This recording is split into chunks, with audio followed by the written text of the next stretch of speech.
begini, ketika ada persoalan, katakan pada diri kita, kita pasti bisa menyelesaikan ini. Itu lebih menenangkan kepada jiwa dibandingkan membuat status. Kenapa harus aku ya Allah? Gak akan selesai. Ingat ya, ujian tidak tuntas dengan menuliskan sebuah status. Tapi ujian bisa tuntas dengan membangun keyakinan kepada diri bahwa itu bisa kita sempurnakan. Lalu turunlah surah Al-Insyirah untuk memberikan kelapangan kepada jiwa. Inna ma'al usri. Itu konsepsinya jelas. Jadi kalau sedang punya persoalan, katakan dulu pada diri kita. Insya Allah saya mampu mengatasi ini. Satu. Yang kedua, setiap masalah pasti ada solusinya. Kalau dipersingkat tuh begini, bahasa singkatnya. Pasti selesai. Pasti selesai. Insya Allah. Itu kalimat ini, dua kalimat yang mahal ini, itu memberikan pengaruh kepada jiwa tuh luar biasa. Dan itu sangat mahal. Sangat mahal. Anda kalau konsultasi ke psikolog, untuk dapat dua kalimat ini saja, berapa biaya yang dikeluarkan? Ya. Kan saya sering katakan, kan ketenangan itu kadang lebih mahal kan, dibandingkan harta yang dimiliki. Orang untuk mendapatkan ketenangan, itu mesti kadang merogoh kocek yang sangat luar biasa. Karena itu seringkali ketenangan itu tidak bisa dibandingkan dengan materi yang didapatkan. Masih ingat kan pertanyaan yang sering saya ajukan? Pilih mana? Kaya tapi gelisah atau miskin tapi tenang? Masih ingat 2 tahun lalu? Kaya tapi gelisah atau miskin tapi tenang? Coba. Nggak ada pilihan ketiga. Nggak mudah kan? Baik. Nah karena itu konsepsi dasar dalam kita berkehidupan itu mesti tenang. Saya kalau mengajar andanya nggak tenang, nggak mungkin pelajaran bisa disampaikan. Saya pun kalau sedang tidak tenang, nggak mungkin bisa menyampaikan materi dengan baik. Ketenangan itu penting. Karena itulah ketika Adam mulai diturunkan ke bumi kalimatnya. Faman tabi'a hudaya fala khaufun. Fala khauf itu tidak ada kegelisahan. Apa lawannya gelisah? Tenang. Jadi konsepsi dasar keberhidupan di bumi itu sesungguhnya penuh dengan ketenangan. Dasarnya itu. Kapan ketenangan itu tiba? Faman tabi'a hudaya. Ketika petunjuknya diikuti.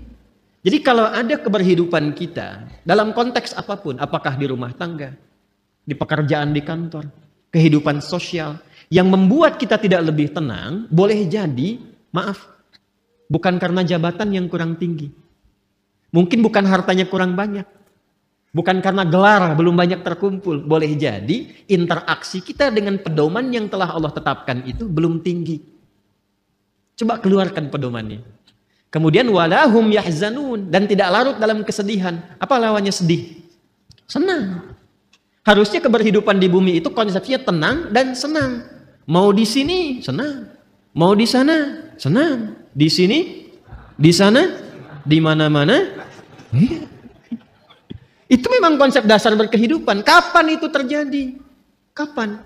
Bukan untuk disyairkan, dilirikan, tapi untuk dikaji. Ketika faman tabi'a hudaya, ketika pedoman itu diikuti. Karena itu, saking rahmannya Allah kepada kita, dari sejak generasi Adam alaihissalam, kemudian berganti berketurunan, Adam, Hawa menyatu, melahirkan keturunan. An-Nisa ayat yang pertama, ya ayyuhan nasu taqu rabbakumul ladzi khalaqakum min nafsin wahidah wa khalaqa minha wa batha minhuma rijalan katsiran wa nisaa wattaqullaha alladzi tasaaluna bihi wal arham innallaha kana 'alaikum raqiba. Adam, Hawa, Quran surah 4 ayat 1 menyatu melahirkan keturunan lelaki dan perempuan.